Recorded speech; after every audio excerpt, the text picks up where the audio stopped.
Hello friends, आज हम unit 10 में अनुसूचित क्षेत्र और जनजाति क्षेत्र के लिए जो विशेष प्रावधान दे रखे संविधान में उन पर बात करेंगे। तो जो भी अनुसूचित क्षेत्र है और जनजाति क्षेत्र उसमें संविधान का प्रावधान कहाँ पर है उनके लिए, तो इन सभी के जो भी मेन अनुच्छेद हैं उन पर हम डिस्कशन करेंगे। तो आप लोग बताओ, अनुच्छेद 14 के अंदर क्या है?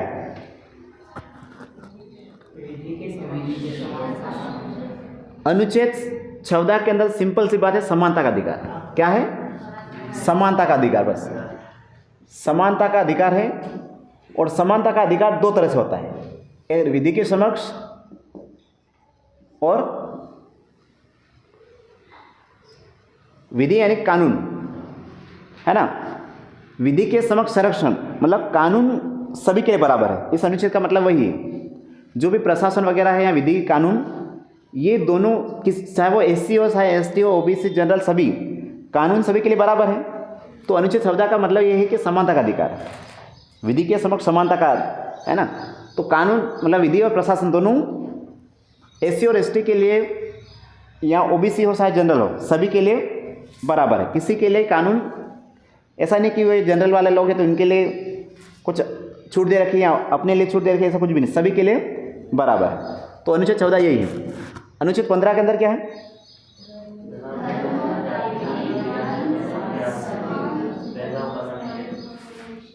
है ना, धर्म हो गया, जाति हो गया, मूल वंश, जन्म स्थान और लिंग। जैसे क्रम से लिखा है वैसे बोलना, ऐसे थोड़े कि इधर से उधर। सबसे पहले क्या है? धर्म है, फिर जाति, फिर मूल वंश, जन्म स्थान और लिंग के आधार पर भेदभाव पर निषेध।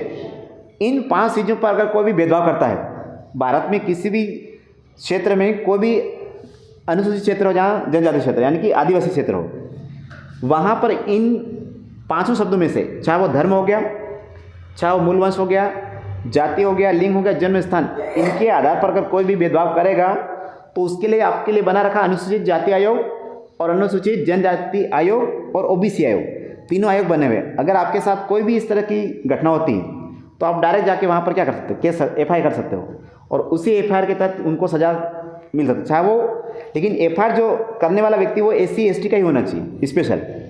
अगर आप एससी के लोग हो मतलब एसटी के लोग हो और आप पर किसी भी तरह का मतलब अगर कोई गाली भी दे दी आपको कि आप लोग आदिवासी हो करके, तो भी आप उस व्यक्ति पर एफआईआर कर सकते हो।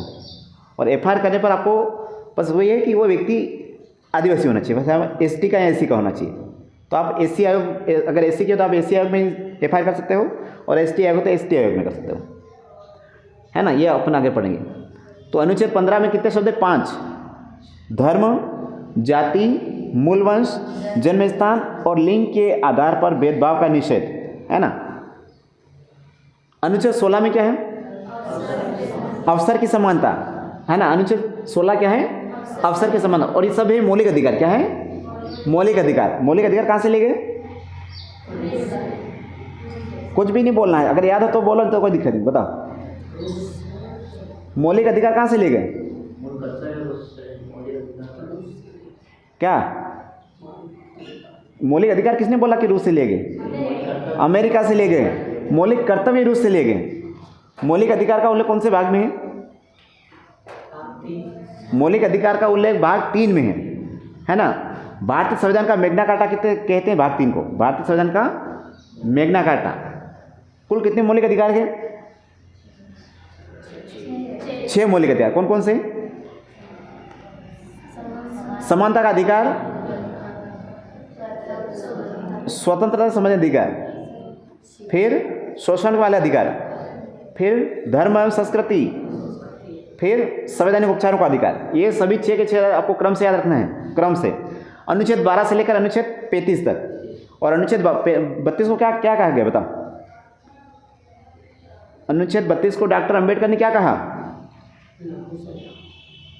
लघु संविधान। तो लघु संविधान तो 42वें संविधान संशोधन को कहते हैं। अनुच्छेद 32 को क्या कहा गया बताओ? भारतीय संविधान की आत्मा कहा है डॉक्टर अम्बेडकर ने? डॉक्टर अम्बेडकर के अनुसार अनुच्छेद 32 भारतीय संविधान की आत्मा है। क्यों ऐसा? क्योंकि उसमें 5 तरह की रीट है। 5 तरह की रीट आप उस पर याचिका दायर कर सकते हो, है ना। अनुच्छेद 32 में सुप्रीम कोर्ट और अनुच्छेद 226 में हाई कोर्ट, ठीक है। अनुच्छेद 17 में क्या है? अस्पृश्यता का अंत, है ना, अच्छे से याद होना चाहिए, अस्पृश्यता का अंत। ये भी भेदभाव वाला ही अनुच्छेद है ना, भेदभाव अपन किसी के साथ नहीं कर सकते। अनुच्छेद 23 में क्या है? हाँ रोहित बोल।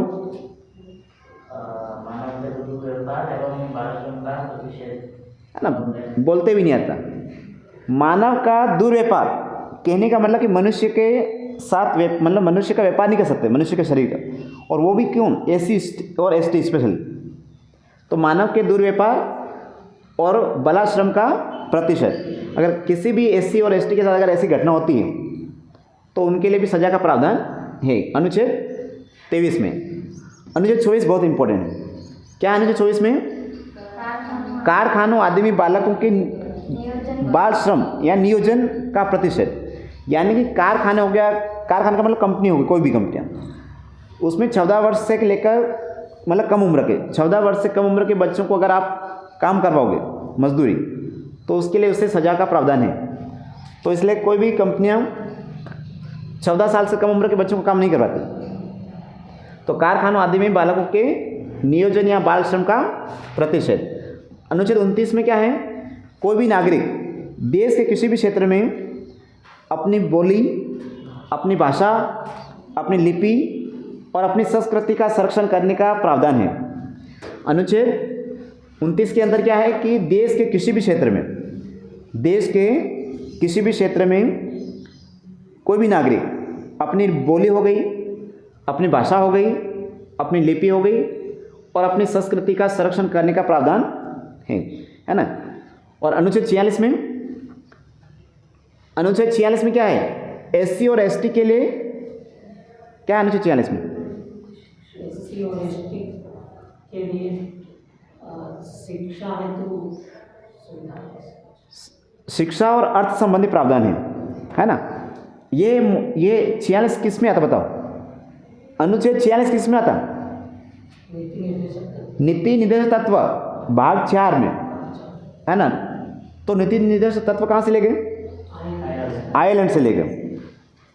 36 से लेकर 51 तक है टोटल। तो इसमें क्या लिखा हुआ है कि जो एससी और एसटी के जो क्षेत्र हैं वहाँ पर क्या होता है कि उनके लिए शिक्षा संबंधित या अर्थ संबंधित प्रावधान है। अनुच्छेद 350 क्या है? अनुच्छेद 350 में बताओ। अनुच्छेद 350 में ये लिखा हुआ है कि प्राथमिक स्तर पर मातृभाषा संबंधी जो सुरक्षा है या जो सुविधाएं, मतलब प्राथमिक स्तर पर यानी कि पहली से लेकर 5वीं तक की अधिकतर जो पढ़ाई होती है वो अपनी मातृभाषा में होना चाहिए, है ना। तो प्राथमिक स्तर पर मातृभाषा में शिक्षा संबंधी सुविधाएं। अनुच्छेद 244 अनुसूचित क्षेत्र और जातियों की, अनुच्छेद 244 क्या है रोहित? कुछ नहीं, एससी और एसटी के लिए स्पेशल प्रशासन की बात कर रहा है, और क्या है? बताओ, वहाँ लिखा हुआ है, बताओ कहीं के, बताओ। अनुसूचित क्षेत्र या जनजातीय क्षेत्रों का प्रशासन, मतलब प्रशासन करने का अधिकार। एससी हो गया या एसटी हो गया, उन क्षेत्रों पर प्रशासन करने का अधिकार। प्रशासन यानी कि प्रशासन में कौन आता बताओ? प्रशासन के अंदर क्या होता है बताओ? किसको बोलते हो प्रशासन? प्रशासन शब्द किसके लिए यूज होता है बताओ? आज तक नाम नहीं सुना, नाम सुना नहीं सुना? क्यों? यूपीएससी और पीएससी का नाम क्या बताओ? पहले नहीं बता दो। यूपीएससी का पूरा नाम क्या है?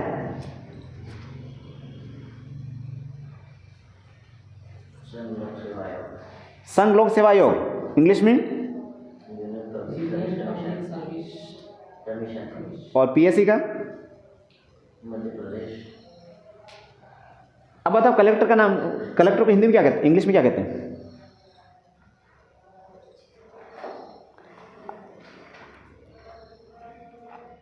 अरे यूपीएससी में कौन कौन सी पोस्ट होती है? Forest service, IPS, IAS, IPS और आईएएफएस। तो बोलने में क्यों डर रहे हैं? तो आईएएस के अंदर लिखा है आई ए और एस, तो आईएएस का पूरा नाम क्या होता है? इतना सब ये तो पता होना चाहिए ना। Indian administration Indian administrative of service. Service. तो एडमिनिस्ट्रेटिव का मतलब क्या होता है? प्रशासनिक। अब तुमको इतना भी नहीं पता क्या है प्रशासनिक? प्रशासनिक का मतलब होता है, बात मत करो, प्रशासनिक का मतलब होता है कि जो कानून संबंधी जो भी जिले में जो काम होते हैं, है ना, उनको जो करने वाला तो उसको प्रशासनिक अधिकारी बोलते हैं। जितनी भी जो गाड़ियाँ चलती है ना, अधिकतर उसमें लिखा है ना प्रशासनिक अधिकारी। क्यों लिखा हुआ था? वो जिले में जो भी प्रशासनिक काम होता है वही करते, उनके हाथ में होता है वो सब। तो यहाँ शब्द क्या था? प्रशासनिक संबंधित। यानी कि जो एससी और एसटी में जितने भी कानून है एससी और एसटी के लिए, तो उसमें उन प्रशासन की तरफ से पूरा सहयोग मिलेगा उनको। किनको? एससी और एसटी को। पहले अच्छे से बैठो, है ना। तो एससी और एसटी के लिए स्पेशल प्रशासन रहेगा। अनुच्छेद 275 में क्या है बताओ?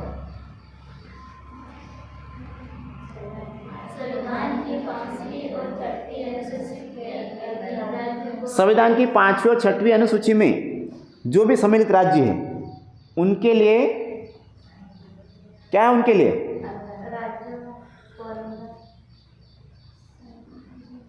संविधान की 5वीं और 6वीं अनुसूची में जो सम्मिलित राज्य है, टाइम पास नहीं कर रहा हूं ना, क्या है संविधान की 5वीं और 6वीं अनुसूची में सम्मिलित राज्यों के लिए? अनुदान सहायता प्रदान करना। अनुदान सहायता प्रदान, यानी कि जो भी एससी और एसटी वाले जो राज्य है किस में शामिल है? अनुसूची 5 और 6 में एससी और एसटी के लिए है वो। अनुसूची 5 जो है वो स्पेशल एसटी के लिए है। एसटी के लिए स्पेशल प्रशासन होता। तो एसटी के लिए जो भी राज्य शामिल है उसमें, उस सूची में, उनके लिए केंद्र सरकार क्या करती है या राज्य सरकार अनुदान सहायता देती है ना। जैसे आप मान लो कि अगर आप यूजीसी नेट निकालते हो तो आपको हर महीने 30,000 रुपये की स्कॉलरशिप मिलेगी। आप जब कॉलेज में पढ़ते हो तो आपको क्या मिलता है? आवास के रुपये नहीं मिलते क्या? आवास के हो गया, या फिर ये स्कॉलरशिप एसटी वालों को। तो ये क्या है? ये अनुदान सहायता है सरकार की तरफ से। किनके लिए? एसटी और एससी के लिए। कौन से अनुच्छेद में? 275 ए में। अनुच्छेद 330 के अंदर वही क्या है?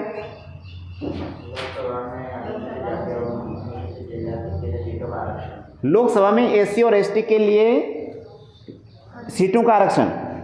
लोकसभा का जो चुनाव होता है अभी जो होने वाला है, कब है चुनाव? चुनाव कब शुरू हो रहा? अभी तक कुछ नहीं पढ़ा, पेपर ही नहीं पढ़ा।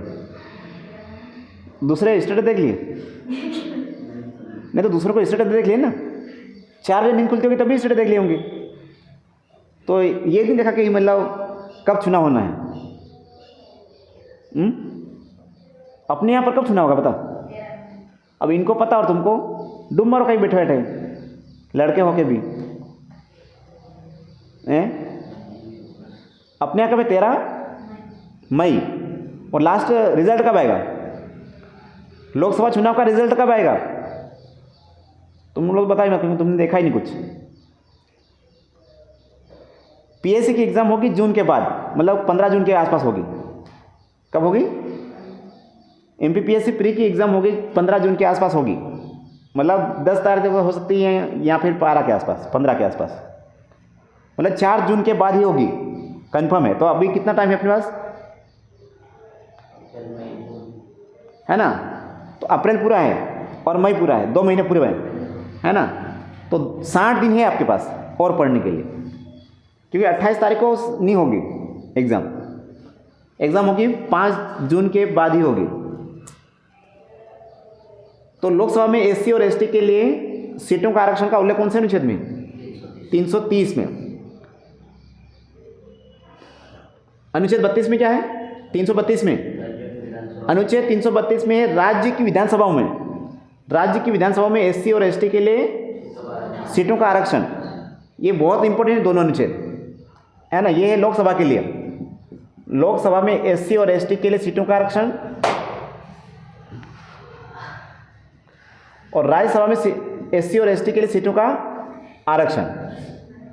लोकसभा में एससी और एसटी के लिए सीटों का आरक्षण, और राज्यसभा नहीं, विधानसभा में, राज्य की विधानसभा में एससी और एसटी के लिए सीटों का आरक्षण। तो अनुच्छेद 332। अनुच्छेद 243 डी में क्या है? अनुच्छेद 243 डी में क्या है? पंचायतों में एससी और एसटी के लिए सीटों का आरक्षण। और 243 टी में क्या है? नगर निकाय में, नगर निकाय यानी कि नगर पालिका हो गई, नगर निगम हो गए, इनके लिए सीटों का आरक्षण 243 टी में है। और अनुच्छेद 371 में क्या है? पूर्वोत्तर राज्य, जिसमें आता है असम, मेघालय, मिजोरम, मणिपुर, त्रिपुरा और अरुणाचल प्रदेश, इनके लिए विशेष प्रावधान है। कौन कौन से राज्य? असम हो गया, मेघालय हो गया, नागालैंड, मणिपुर, त्रिपुरा, अरुणाचल प्रदेश, इनके लिए स्पेशल प्रावधान है। ठीक है, बताओ अनुच्छेद 338 में क्या है?